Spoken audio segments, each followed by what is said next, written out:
Kia ora koutou. My name is Daphne Rickson and I'm proud to be the World Federation Regional Liaison for Australia and New Zealand. Music therapy has been gradually developing in our country since the 1970s, and there are now approximately 630 music therapists in Australia and 75 in New Zealand. We have strong professional bodies called the Australian Music Therapy Association and Music Therapy New Zealand, respectively. Training in music therapy is offered via the Master of Music Therapy program at the Faculty of Fine Arts and Music within the University of Melbourne, which includes some online learning.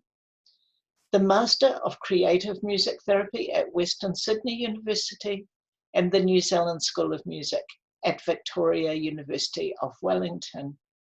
PhD programs are also offered in both countries. In Australia and New Zealand, low-risk professions such as music therapy, social work and speech pathology are self-regulated. This means that we have our own registering bodies.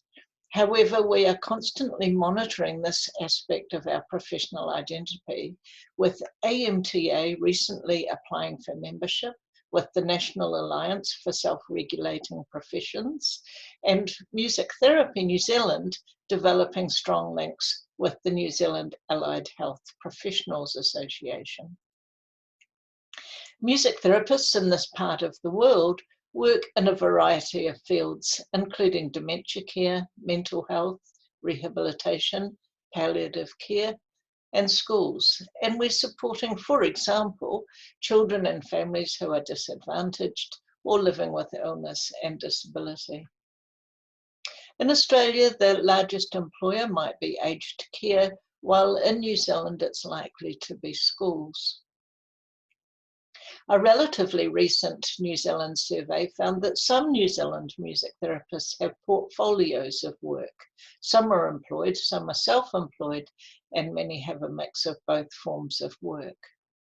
Music therapists in New Zealand appear to work with a diverse range of clients, but most frequently those living with autism spectrum disorders and intellectual disability.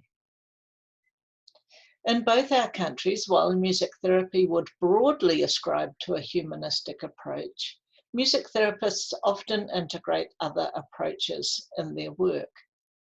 Many have developed an interest in community music therapy, resource-oriented music therapy, and other critical approaches.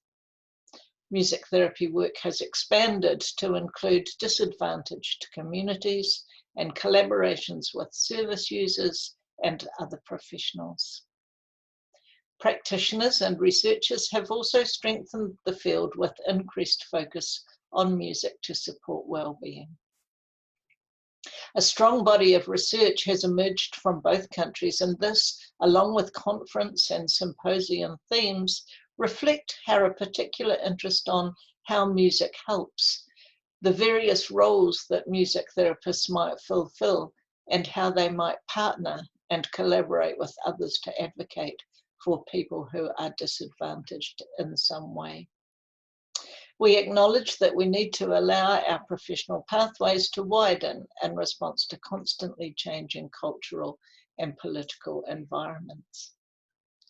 In a previous video from our region, Jeanette Milford suggested you will meet music therapists from our region all around the world. We love to travel to celebrate cultural diversity and to build links with the global music therapy community.